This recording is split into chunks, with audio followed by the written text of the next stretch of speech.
ഇവിടെ ഇപ്പൊ നിങ്ങൾക്ക് തിരൂരങ്ങാടിയെ പറ്റിയാണ് കേൾക്കേണ്ടത്. ബ്രിട്ടീഷുകാരുടെ കാലഘട്ടത്തിലായിരുന്നു. ബ്രിട്ടീഷുകാരുടെ കാലാണ്. ഈ അധിനിവേശ വിരുദ്ധ സമരത്തിന് തിരൂരങ്ങാടിക്ക് 3 നൂറ്റാണ്ടിന്റെ പാരമ്പര്യം അവകാശപ്പെടാവുന്നത് ഈ ഒരു പശ്ചാത്തലത്തിലാണ്. നമ്മൾ ചവിട്ടി നിൽക്കുന്ന മണ്ണ്, നമ്മളെ ബലപ്പെടുത്തുന്ന വേര്, ഇത് രണ്ടും അറിയാത്തവരെ സംബന്ധിച്ചിടത്തോളം നമ്മളൊന്നുമില്ലാത്തവരാണ്.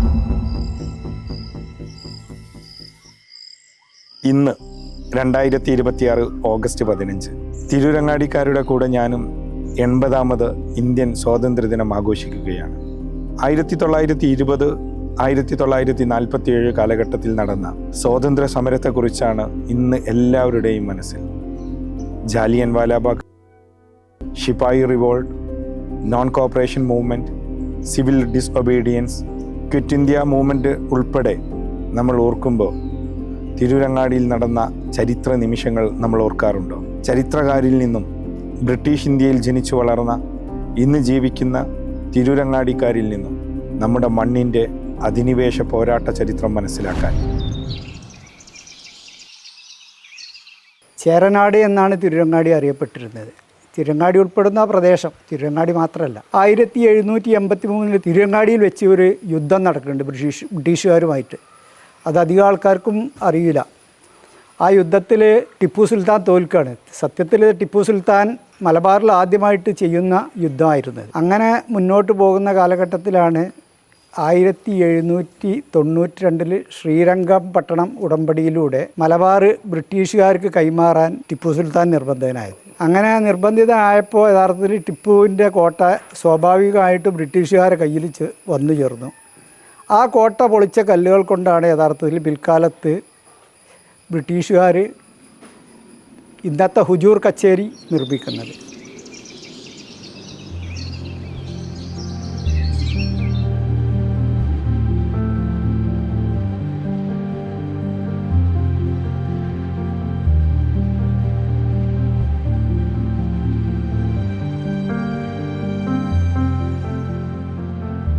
തിരൂരങ്ങാടിയിൽ ഞാൻ ജനിച്ചത് 1935 ജൂലൈ 1.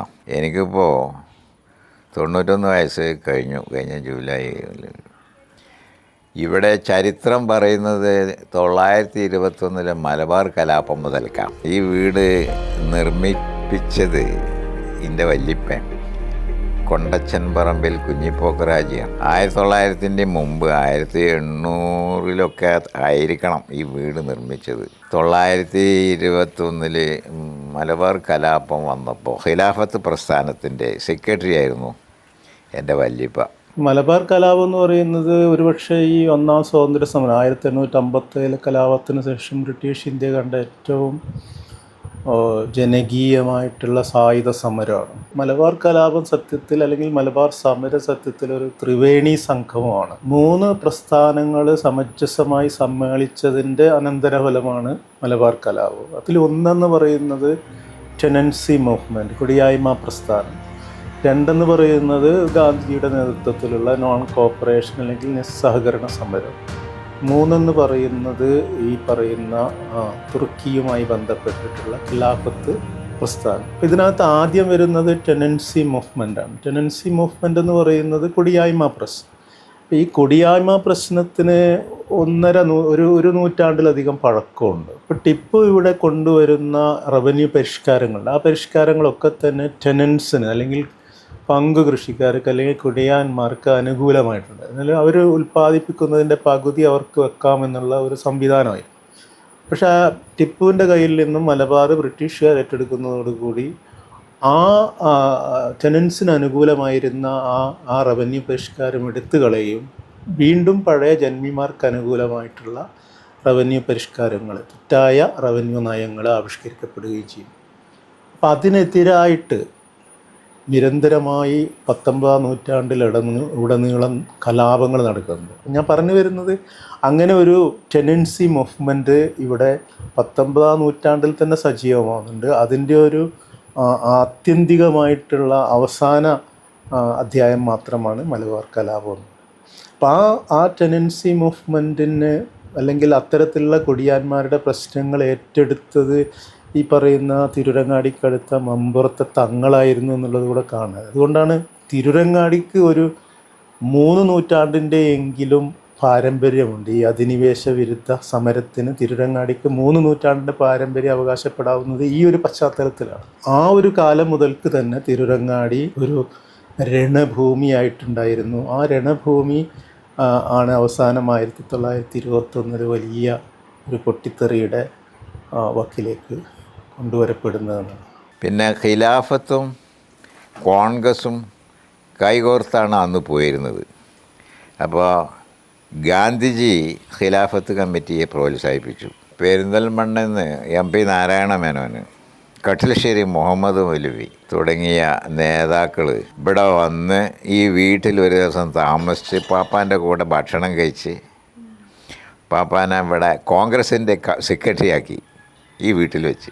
1920 ഓഗസ്റ്റ് 18 തോന്നുന്നത് ഗാന്ധിജി കോഴിക്കോട് വന്ന്, ഗാന്ധിജിയും ഷൗക്കത്തലിയും അങ്ങനെ ഇവിടെ വന്ന് കോഴിക്കോട് വന്ന് അവർ സംസാരിച്ചപ്പോൾ അത് കേൾക്കാൻ വന്നത് ഏറ്റവും മുന്നിലിരുന്നത് വാര്യംകുന്നത്ത് കുഞ്ഞഹമ്മദാജി, ആലി മുസ്ലിയാർ മുതലായവരാണ്. നാടുനീളെ ഈ ഖിലാഫത്ത് സംഘടനകളെ, കമ്മിറ്റികൾ രൂപീകരിക്കണമെന്ന് പറഞ്ഞത് ഗാന്ധിജിയാണ്.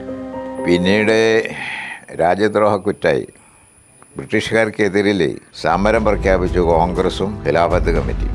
നിസ്സഹകരണ പ്രസ്ഥാനം എല്ലാം ബഹിഷ്കരിക്കുക, നികുതി കൊടുക്കാതിരിക്കുക. അങ്ങനെ ബ്രിട്ടീഷ് കോയ്മയോട് എല്ലാവർക്കും വിരോധമായി, സമരമായി. ഈ ഖിലാഫത്ത് കമ്മിറ്റിക്കാരെയൊക്കെ അറസ്റ്റ് ചെയ്യാൻ തുടങ്ങി. തിരൂരങ്ങാടിനോട് അവർക്ക് സവിശേഷമായിട്ടൊരു എതിർപ്പുണ്ടായിരുന്നു. കാരണം ഇതിന് ഏറ്റവും കൂടുതൽ നിന്നത്, അതായത് അവിടെ ആലി മുസ്ലിയാരെ പിൻബലം ഉണ്ടായിരുന്നു, പിന്നെ അതുപോലെ തന്നെ തയ്യൽ അഹമ്മദ് മുസ്ലിയാരെ പിൻബലം ഉണ്ടായിരുന്നു. അതുമാത്രമല്ല അവിടെ ബ്രിട്ടീഷ് പക്ഷക്കാരായ കുറേ ആളുകളുണ്ട് എന്ന് മാത്രമല്ല എല്ലാറ്റിനും ഉപരി ബ്രിട്ടീഷ് മേധാവിത്വത്തിൻ്റെ ഒരു വലിയൊരു കേന്ദ്രമാണ് തിരൂരങ്ങാടി. ആ സമ്മേളനത്തിൽ ഏറ്റവും കൂടുതൽ ഖിലാഫത്ത് വളണ്ടിയർമാർ പങ്കെടുക്കുന്നത് തിരൂരങ്ങാടിയിൽ നിന്നാണ്. അവിടെ വെച്ചുകൊണ്ട് ഈ പറയുന്ന കലക്ടർ തോമസിനെ പോലും ഇവർ കൂകി വിളിക്കുന്നുണ്ട്. ഇത് തിരൂരങ്ങാടിക്കാരാണെന്ന് ഐഡൻറ്റിഫൈ ചെയ്യപ്പെടുന്നു. അപ്പം വളരെ കൃത്യമായിട്ട് അധികാരികൾ തിരൂരങ്ങാടി ഒരു എന്താ പറയുക വറചട്ടിയാണ് എന്നുള്ളത് അവർ തീരുമാനിച്ചു കഴിഞ്ഞിട്ടുണ്ടായിരുന്നു. 1921 ഓഗസ്റ്റ് 20 ശനിയാഴ്ച ബ്രിട്ടീഷുകാർ തിരൂരങ്ങാടി വരികയും അങ്ങനെ ആമു സൂപ്രണ്ടിൻ്റെയും ഒക്കെ കീഴിൽ 2-3 പോലീസുകാർ ചെന്ന് തിരൂരങ്ങാടി KK പള്ളി പരിശോധിച്ച് അവിടെ നിന്ന് എങ്ങനെയെങ്കിലും ആലി മുസ്ലിയാരെ അറസ്റ്റ് ചെയ്യണമെന്നായിരുന്നു അവരുടെ ഉദ്ദേശമെങ്കിലും ആ ഉദ്ദേശം നടത്തിയില്ല. കാരണം ആലി മുസ്ലിയാർ അതിനു മുമ്പ് തന്നെ അവിടെ നിന്ന് പോയിരുന്നു. ഈ തിരൂരങ്ങാടി നടന്ന സംഭവം താനൂരിലെത്തുന്നത് പള്ളി പൊളിച്ചു എന്ന നിലക്കാണ്. അപ്പോൾ തന്നെ അവിടുന്ന് 2000-ഓളം ആളുകൾ കൂട്ടി തിരൂരങ്ങാടി ചെറമംഗലം വഴി ചെമ്മാടേക്ക് അവിടുന്ന് ഇച്ച്കോക്കും അതിലൂടെ തന്നെ ആമു സൂപ്രണ്ടും കുറേ പോലീസുകാരും ഒന്നായിട്ട് വന്നിട്ട് ഇവിടെ വച്ചിട്ട് പന്താരങ്ങാടി വെച്ചിട്ട് ഈ സംഭവം തടഞ്ഞതിൻ്റെ അടിസ്ഥാനത്തിൽ ആൾക്കാർ കയ്യിൽ ആയുധങ്ങളൊന്നുമില്ല, ബ്രിട്ടീഷുകാർ മുന്നോട്ടെടുത്താൽ വെടിവെക്കുമെന്ന് പറഞ്ഞു.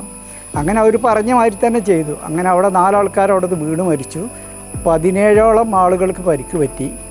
അങ്ങനെ അതാണ് തിരൂരങ്ങാടി സംഭവത്തിൽ ആദ്യം പൊട്ടുന്ന വെടി. ആലി മുസ്ലിയാർ അടക്കമുള്ള ആളുകൾ അവിടുന്ന് ആ കണ്ടമാനം ആയിരക്കണക്കിന് ആൾക്കാർ ഒന്നായിട്ട് മാർച്ച് ചെയ്തു. ഇവരെന്താണ് ചെയ്ത് എല്ലാവരോടും ഇരിക്കാൻ പറഞ്ഞു. എന്താ നിങ്ങളെ ആവശ്യം, അത് നമുക്ക് പരിഹരിക്കാം, നിങ്ങളൊക്കെ ഇരിക്കുക എന്ന് പറഞ്ഞു. അപ്പോൾ ആൾക്കാർക്ക് സമാധാനമായി. ഞങ്ങളെ പ്രശ്നങ്ങൾക്ക് ഈ 3 ആൾക്കാരെ പിടിച്ച ആൾക്കാരെ ഞങ്ങൾ തിരിച്ചു കിട്ടണം, എന്തിനാണ് അവിടെ വെടിവെച്ചതെന്ന് അറിയണം എന്നാണ് ഇവർ പറഞ്ഞത്.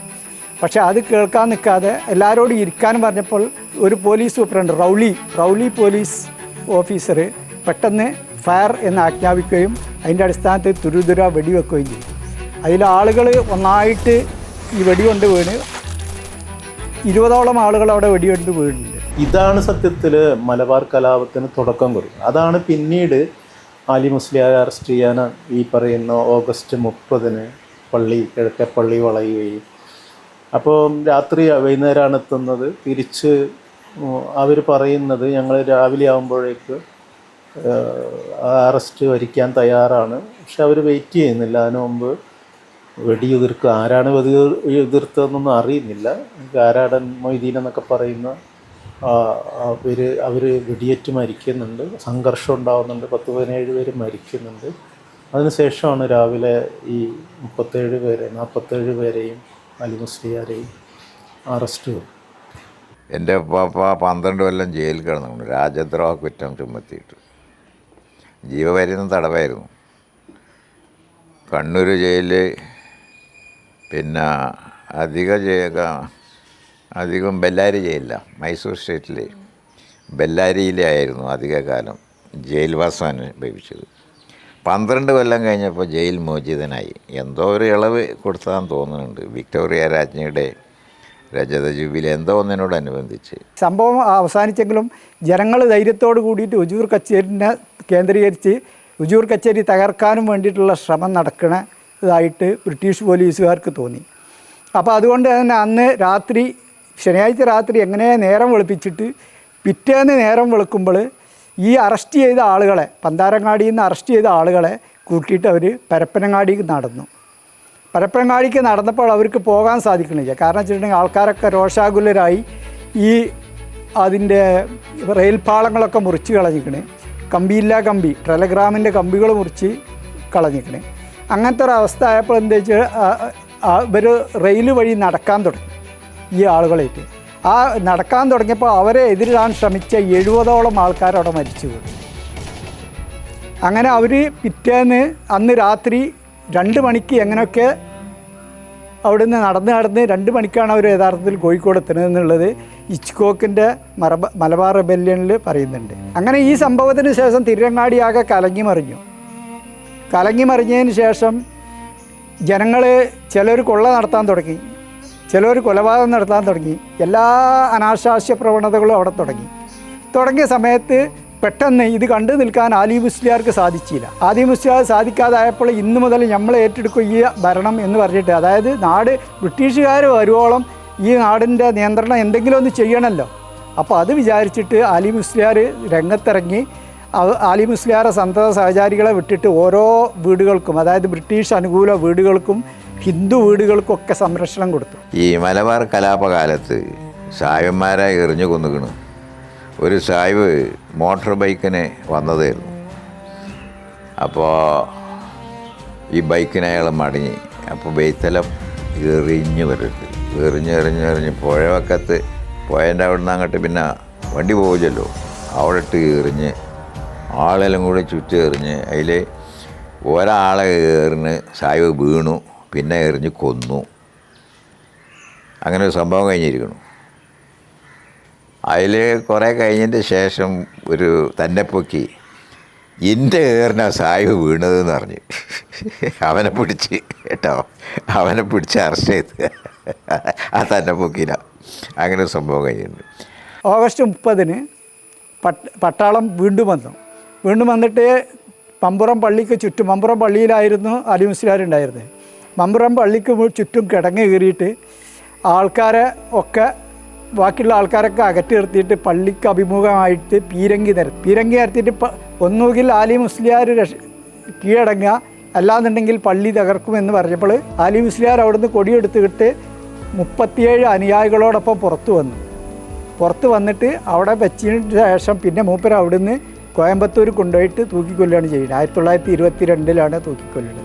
ആലി മുസ്ലിയാർ അറസ്റ്റ് ചെയ്തു എന്ന് പറഞ്ഞതോട് കൂടിയിട്ട് ഏറനാട് മുഴുവൻ, ഏറനാട് മാത്രമല്ല വള്ളുവനാടും അതുപോലെ തന്നെ പൊന്നാനിയും കോഴിക്കോടും മുഴുവൻ ഇളകി. പിന്നെ എൻ്റെ വാപ്പയാണ് ഇവിടെ ഉള്ളത്. പട്ടാളക്കാർ ഈ കലാപത്തിൽ പങ്കെടുത്തവരെ വീട് ആക്രമിക്കുക, കൊള്ളയടിക്കുക. പാപ്പാക്ക് തുണിക്കച്ചവടം ഉണ്ടായിരുന്നു ഇവിടെ അങ്ങാടിയിൽ, നല്ല കച്ചവടമായിരുന്നു. ആ പീഡ ചുട്ട് കരിച്ചാഞ്ഞ് വെണ്ണൂറാക്കി കഴിഞ്ഞു വരും പട്ടാളെല്ലാം. പിന്നെ പെരയിൽ വന്നിട്ട് കൊള്ള ചെയ്യുന്നുണ്ടെന്ന് കേട്ടപ്പോൾ ഇവിടെ പൂട്ടി. ഈ പെര പൂട്ടിയിട്ട് പുഴ അക്കരെ കിടന്ന് മമ്പറം തെങ്ങിലാത്ത് എന്ന് പറഞ്ഞൊരു വീട്ടിലാണ് മാമ അമ്മായികൾ വാപ്പയെല്ലാം കൂടെ പാർത്തത്. ഒറ്റ വാക്കിൽ പറഞ്ഞാൽ തിരൂരങ്ങാടി ഈ ആളുകളെ കൊന്ന് ഇത്രത്തോളം ആളുകളെ, അതായത് 100 ചില്ലാൻ ആളുകളായിട്ട് ആയല്ലോ അത്. ഈ 100 ചില്ലാൻ ആളുകളായതുകൊണ്ട് തന്നെ ഏറനാട്ടിലുള്ള മാപ്പിളമാർ അന്നേ വരെ ടിപ്പുവിൻ്റെ കാലം മുതൽച്ച്, ടിപ്പു സുൽത്താൻ പോയതിൻ്റെ ശേഷമുള്ള കാലഘട്ടം മുതൽച്ച് 1921 വരെ എല്ലാ പ്രതികാരം കൂടി ഒന്നായിട്ടാണ് വീട്ടി. അതാണ് സംഭവം ഉണ്ടായിരിക്കുന്നത്. ഈ വാഗൺ കുട്ടക്കൊല എന്ന് പറയുന്നത്, വാഗൺ ട്രാജഡി എന്നാണ് ഇന്നും, വാഗൺ ട്രാജഡി ഹാൾ എന്നാണ് തിരൂരിൽ ഇന്നും ആ ഹാൾ അറിയപ്പെടുന്നത്, എഴുതി വെക്കപ്പെട്ടു. സത്യത്തിൽ അതൊരു വാഗൺ ട്രാജഡി ആയിരുന്നില്ല, വാഗൺ ദുരന്തമായിരുന്നില്ല. അത് മനുഷ്യനിർമ്മിതമായിട്ടുള്ള ഒരു ഇപ്പോൾ ഈ പറയുന്ന ഹിച്ച്കോക്കിനെ പോലെയുള്ള ബ്രിട്ടീഷ് ഉദ്യോഗസ്ഥന്മാർ ആസൂത്രണം ചെയ്ത് നടപ്പിലാക്കിയ ഒരു മനുഷ്യക്കുരുതിയായിരുന്നു, കൂട്ടക്കൊലയായിരുന്നു. ദേശീയ സമരത്തിലെ ഒരു നിർണായകമായ സംഭവമായിരുന്നു ഈ വാഗൺ കൂട്ടക്കൊല. 70 പേരെ തിരൂരിൽ നിന്നും അങ്ങ് പോത്തന്നൂരിലേക്ക് ഗുഡ്സ് വാഗണിൽ കയറ്റി അയക്കുകയാണ് ചെയ്യുന്നത്. അപ്പോൾ അതിൽ ഈ 100ഓളം പേരെ അയക്കുന്നതിൽ 70ഓളം പേര് ശ്വാസം മുട്ടി മരിക്കുന്നത്, അത് ശരിക്കും പറഞ്ഞാൽ ബ്രിട്ടീഷ് ഇന്ത്യയിൽ ബ്രിട്ടീഷുകാരുടെ നൃശംസതയ്ക്കുള്ള ഏറ്റവും വലിയ ഉദാഹരണമായിട്ട് ചൂണ്ടിക്കാണിക്കുന്ന ഒരു സംഭവമാണ്. പക്ഷെ ആ അർത്ഥത്തിൽ അത് ദേശീയ രാഷ്ട്രീയ അല്ലെങ്കിൽ ദേശീയ സമര ചരിത്രത്തിലൊന്നും അങ്ങനെ ആവിഷ്കരിക്കപ്പെടുന്നതായിട്ട് നമുക്ക് കാണാൻ പറ്റും. ഒരു കാര്യം ഉറപ്പാണ്, ഇന്ത്യയിൽ തന്നെ ഏറ്റവും ശക്തമായിട്ട് നോൺ കോപ്പറേഷൻ അല്ലെങ്കിൽ ഈ പറയുന്ന ഖിലാഫത്ത് പ്രസ്ഥാനം ഏറ്റവും ശക്തമായിട്ട് ആവിഷ്കരിക്കപ്പെടുന്ന ഇടമായിട്ട് മലബാർ മാറുന്നുണ്ട്.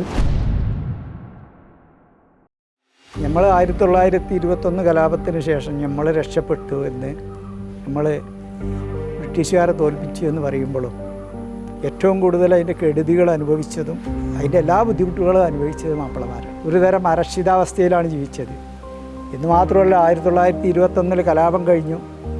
1923 അന്ന് വരെ കാണാത്തൊരു പ്രളയം, നൂറ്റാണ്ടുകളിൽ ഒരിക്കൽ കാണുന്നൊരു പ്രളയം ഇവിടെ ഉണ്ടായും ചെയ്ത് കൂടിയിട്ട്, അതിന് ഞങ്ങൾ ചരിത്രകാരന്മാരുടെ ഭാഷയിൽ പറയലെന്ന് വെച്ചിട്ടുണ്ടെങ്കിൽ ആ പ്രളയത്തോട് കൂടിയിട്ട് ചരിത്രത്തിൻ്റെ എല്ലാ കേടുകളും തീർന്നു പോയിന്നാണ്, ഒക്കെ ഒലിച്ചു പോയിന്നാണ് പറയല്.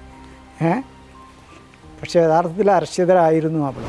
ഒരുപാട് കവർച്ചയും കൊള്ളയും നടന്നിക്കണ്, കൃഷി നശിപ്പിച്ചിട്ടുണ്ട്, പിന്നെ കായ്ച്ചു നിൽക്കുന്ന അനുഭവങ്ങൾ വിളകളൊക്കെ നശിപ്പിക്കുക, അങ്ങനെ പല കഷ്ടനഷ്ടങ്ങൾ ഉണ്ടായിട്ടുണ്ട്. പലരെയും നാട് കടത്തി തൂക്കിക്കൊന്ന് യുവതികൾ വിധവകളായി, ചെറിയ മക്കൾ യതീമക്കളായി, ഒരുപാട് വിനകൾ നമ്മളെ നാട്ടിൽ ഈ മലബാർ കലാപം കൊണ്ട് ഉണ്ടായിട്ടുണ്ട്.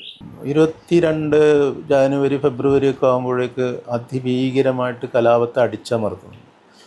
ഈ കലാപം അടിച്ചമർത്തപ്പെടുന്നത് എന്ന് പറയുന്നത് 10,000-കണക്കിന് ആൾക്കാർക്ക് ജീവൻ നഷ്ടപ്പെടുന്നുണ്ട്, 10-20,000 പേരെ അന്തമാനിലേക്ക് നാട് കടത്തുന്നുണ്ട്, ഒരുപാട് പേര് ജയിലിലടക്കപ്പെടുന്നുണ്ട്, ആ ജയിലിൽ വെച്ച് ആയിരക്കണക്കിന് ആൾക്കാർ മരണപ്പെടുന്നുണ്ട്. ഇത്ര ഭീകരമായിട്ടാണ് കലാപം അടിച്ചമർത്തിയത്. തിരൂരങ്ങാടിയിൽ എന്നല്ല, ഈ ദക്ഷിണ മലബാറിൽ പിന്നീട് യാതൊരു തരത്തിലുള്ള രാഷ്ട്രീയ പ്രവർത്തനവും നടത്താനുള്ള ശേഷി മാപ്പിളമാർക്കുണ്ടായിരുന്നു. അതുകൊണ്ടാണ് നമ്മൾ വലിയ ഒരു എന്താ പറയുക അർത്ഥഗർഭമായ ഒരു മൗനം രാഷ്ട്രീയ രംഗത്ത് നമുക്ക് ദൃശ്യമായിരുന്നു ഈ ഒരു 2 പതിറ്റാണ്ടെന്ന് പറയും. ഇപ്പം നമുക്ക് വീണ്ടും പുലിക്കോട്ടിൽ ഹൈദ്രുവിൻ്റെ ചില ഇപ്പോൾ കത്ത് പാട്ടുകളുണ്ട്. ഇപ്പം മറിയക്കുട്ടിയുടെ പാട്ട്, അതിനകത്തൊക്കെ ഇപ്പം കാലാവസ്ഥ കൊണ്ട് നാട്ടിൽ ഏറിയ പെണ്ണുങ്ങൾ കയ്യ് കുത്താതെ മറിയുന്നുണ്ടറിവിൻ നിങ്ങൾ.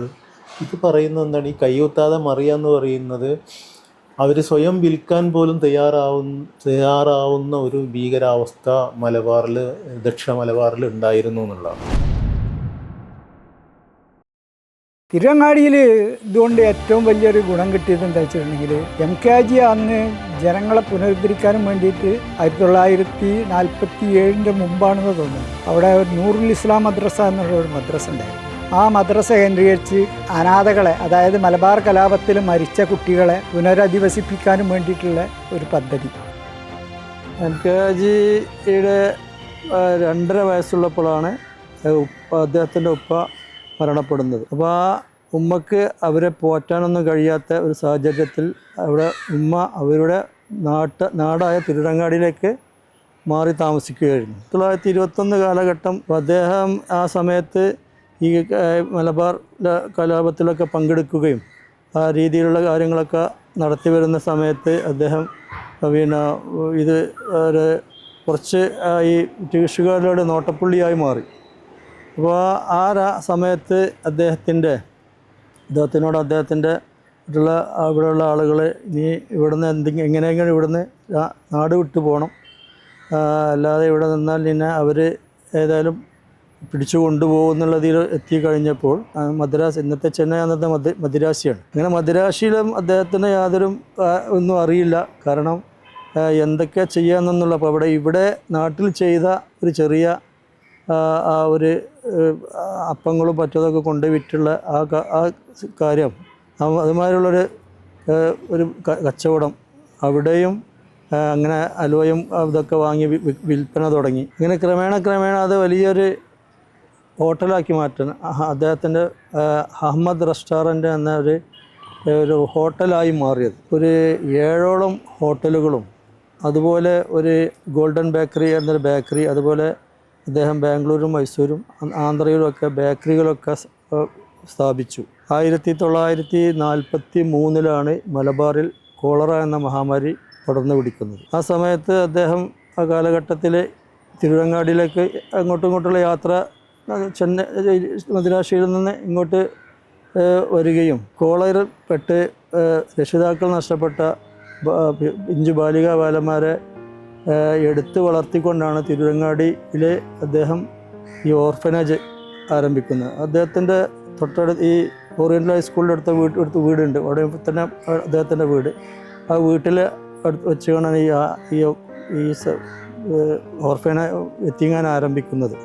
1939 നൂറുൽ ഇസ്ലാം മദ്രസ എന്നൊരു മദ്രസയാണ് മൗലവിയും സീതി സാഹിബും ഉപ്പയെല്ലാം കൂടി തുടക്കം കുറിച്ചത്. ആ നൂറുൽ ഇസ്ലാം മദ്രസയിലാണ് പിന്നീട് ഈ കുട്ടികളെ താമസിപ്പിച്ചു. വീട്ടിൽ നിന്ന് ഇങ്ങോട്ട് മാറ്റി ആ മദ്രസയിൽ താമസിപ്പിച്ചു. പിന്നെ അത് ഇവിടെ ഈ സൗകര്യമായിട്ടുള്ള സ്ഥലം ഈ സൗദാബാദിൽ ലഭിച്ചപ്പോൾ ഇങ്ങോട്ട് 1955 ഇങ്ങോട്ട് ഓർഫനേജ് മാറ്റുന്നത്, എത്തിങ്ങാനെ മാറ്റുന്നത്. പപ്പടത്തെരുവ് എന്ന് പറയുന്നത് തിരൂരങ്ങാടി ആലി മുസ്ലിയാർ വലിയ പള്ളി ഉണ്ടായിരുന്ന ആ സ്ഥലമാണ് പപ്പടത്തെരുവ്. ആ പപ്പടത്തെരുവ് അന്ന് ജനസാന്ദ്രത കൂടി ജനങ്ങളുടെ ആദാന പ്രദാനങ്ങൾ കൊണ്ട് സജീവമായിട്ടുള്ള ഒരു മനുഷ്യജീവിതം തുടിച്ചു നിൽക്കുന്ന ഒരു ഇടമായിരുന്നു. ഈ പപ്പടത്തെരുവിൽ നിന്ന് പോരാളികളായ ആളുകൾ മാത്രം താമസിച്ചിരുന്ന ഒരു വലിയ ഒരു ഹൗസിംഗ് കോളനിയായിരുന്നു. ഈ ഹൗസിംഗ് കോളനിയിൽ നിന്ന് കലാപം കഴിഞ്ഞതോടുകൂടി അവിടെ ജീവിച്ചിരുന്ന 90% പുരുഷന്മാരെയും ഒന്നൊക്കെ പിടിച്ചു കൊണ്ടുപോയി. അങ്ങനെ ഈ ഒരു സ്ത്രീകളുടെ ഒരു തെരുവായിട്ടത് മാറി.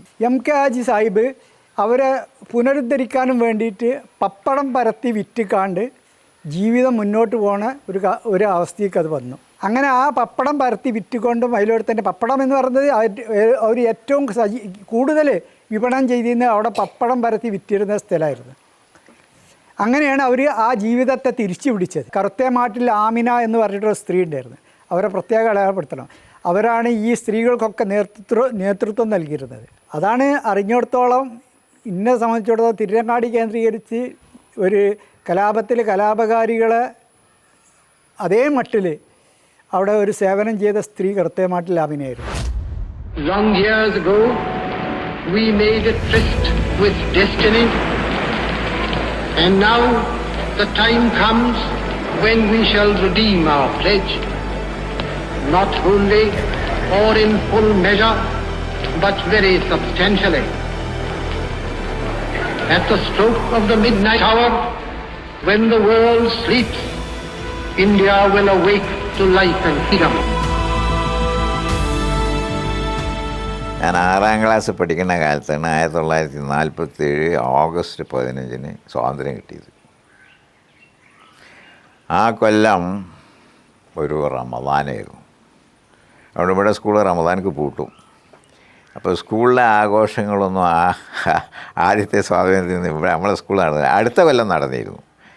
അപ്പോൾ കോൺഗ്രസ്സുകാരായ നേതാക്കളൊക്കെ സ്കൂളിൽ വന്ന് അവർ ജയ് ഹിന്ദ് എന്നൊക്കെ പറഞ്ഞ് ഇങ്ങനെ കൈയിങ്ങനെ നെഞ്ചത്ത് വെച്ചിട്ടാണ് സല്യൂട്ട് ചെയ്തത്.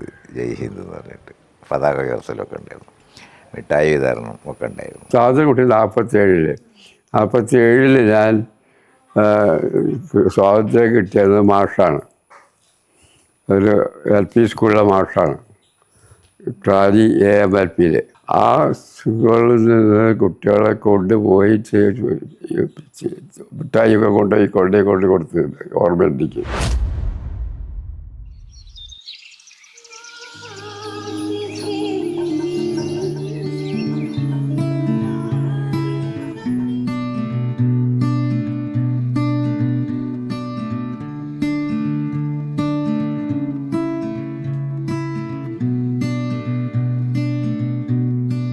പണ്ട് ബ്രിട്ടീഷുകാർ നമ്മെക്കുറിച്ച് പറഞ്ഞിട്ടുള്ളൊരു പരാതി എന്ന് പറയുന്നത് ഇന്ത്യക്കാർക്ക് സെൻസ് ഓഫ് ഹിസ്റ്ററി ഇല്ല, അവർക്ക് ചരിത്രബോധമില്ല. അത് അവർ പറയാൻ കാരണം ഇന്ത്യക്കാർ ഒരു ചരിത്രേതര ജനതയാണെന്നാണ് ഈ നമ്മുടെ ആദ്യത്തെ ബ്രിട്ടീഷ് ചരിത്രകാരനായ ജെയിംസ് മില്ലൊക്കെ നമ്മെക്കുറിച്ചുള്ള ആരോപണം ഉന്നയിച്ചു. അത് സത്യത്തിൽ ശരിവെക്കുന്നതാണ് ഇന്നത്തെ നമ്മുടെ അവസ്ഥ എന്നുള്ളത്. ഈ പുതിയ ജെൻസി എന്ന് പറയുന്ന പുതിയ തലമുറക്കൊന്നും ചരിത്രത്തിൽ ഒരു താല്പര്യമില്ല. അപ്പം അതിന് നമ്മളും കാരണക്കാരാണ്. അപ്പം നമ്മൾക്ക് വേണമെങ്കിൽ ഇത് ഷോക്കോസ് ചെയ്യാമായിരുന്നു. ഇന്ന് ചരിത്രം പഠിക്കൽ ഏറ്റവും അനിവാര്യമായൊരു ഘട്ടമാണ്. കാരണം പ്രത്യേകിച്ചും അവരെ പൗരത്വം പോലും ചോദ്യം ചെയ്യണ ഒരവസ്ഥയിൽ എങ്ങനെയെങ്കിലും അവർ ഇവിടുന്ന് ഒഴിവായി കിട്ടിയാൽ മതി എന്ന് നടിക്കണ ഒരു കാലഘട്ടത്തിൽ, അതായത് ഭരണകൂടത്തിൻ്റെ മേൽനോട്ടത്തിൽ തന്നെ ഇതിനൊക്കെ ഒരുക്കങ്ങൾ നടക്കുമ്പോൾ യഥാർത്ഥത്തിൽ ഈ നമ്മളെ പറ്റിയിട്ട് ബോധവാന്മാരാവുകയും നമ്മളെ മുൻ തലമുറൻ്റെ കോൺട്രിബ്യൂഷൻ എന്താണെന്നുള്ളതും എങ്ങനെയാണ് നമ്മൾ ഇവിടെ എത്തിയത് എന്നുള്ളതും നമുക്ക് തൊള്ള തുറന്ന് പറയാൻ ഓരോരുത്തർക്കും സാധിക്കേണ്ടതുണ്ട്. ചില കാര്യങ്ങൾ നമ്മൾ നിരന്തരമായി ഓർമ്മിപ്പിക്കേണ്ടതുണ്ട് എന്നുള്ളതാണ്. ഇത്തരത്തിലുള്ള സവിശേഷമായിട്ടുള്ള ഒരു അധിനിവേശ വിരുദ്ധ സമര പൈതൃകത്തിൻ്റെ പിന്മുറക്കാരാണ് ഞങ്ങൾ എന്ന ബോധ്യം അവർക്ക് ഉണ്ടാക്കി കൊടുക്കേണ്ടതുണ്ട് എന്നാണ് എനിക്ക് തോന്നുന്നത്. നമ്മൾ ഓരോ വ്യക്തിക്കും നമ്മൾ പറയില്ല, ഒരു മരത്തിൻ്റെ കാതലെന്ന് പറയുന്നത് വാർഷിക വളയങ്ങളാണെങ്കിൽ വ്യക്തിയെ രൂപപ്പെടുത്തുന്ന വാർഷിക വളയങ്ങളെന്ന് പറയുന്ന ഇത്തരത്തിലുള്ള ഓർമ്മകൾ കൂടിയാണ്.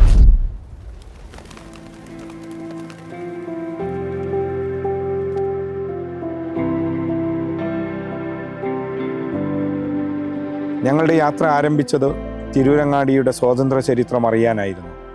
പക്ഷേ വെള്ളപ്പൊക്കവും വാഗൺ ട്രാജഡിയും മലബാർ സമരവും ഒക്കെ നടന്ന കാലത്ത് നമ്മൾ അനുഭവിച്ച പട്ടിണിയുണ്ട്, അധിനിവേശത്തിൻ്റെ വലിയ പ്രയാസങ്ങളുണ്ട്. ആ സമയങ്ങളിലൊക്കെ വലിയ നേതാക്കന്മാർ നമ്മുടെ ഇടയിൽ നടത്തിയ കാരുണ്യ പ്രവർത്തനവും മാനുഷിക പ്രവർത്തനവുമാണ് അതിജീവനത്തിന് ഏറ്റവും വലിയ കരുത്തേകിയത്. ഈ പ്രവർത്തനം കൊണ്ട് നമുക്ക് ലഭിക്കുന്ന വലിയ മെസ്സേജസ്, ഏത് തന്നെ പട്ടിണിയുണ്ടെങ്കിലും എന്ന് തന്നെ പ്രയാസമുണ്ടെങ്കിലും ഇത്തരത്തിലുള്ള ആളുകൾ നേതൃത്വം നൽകുമ്പോൾ ഈ പ്രതിസന്ധികളെല്ലാം അതിജീവിക്കാനുള്ള കരുത്ത് നമ്മുടെ ഇടയിൽ സൃഷ്ടിക്കപ്പെടുന്നു എന്നുള്ളതാണ്. രണ്ടാമത്തെ പാഠം, നമ്മൾ ഇന്ന് ആസ്വദിക്കുന്ന സ്വാതന്ത്ര്യം നമ്മുടെ പൂർവ്വ മാതാപിതാക്കൾ പൊരുതി നേടിയ അവകാശമാണ്.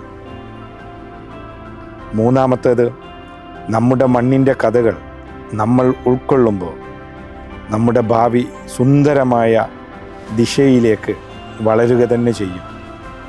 തിരൂരങ്ങാടിയുടെ ചരിത്രാന്വേഷണം ഇവിടെ അവസാനിക്കുന്നില്ല. ഇത് വെറും തുടക്കം മാത്രം.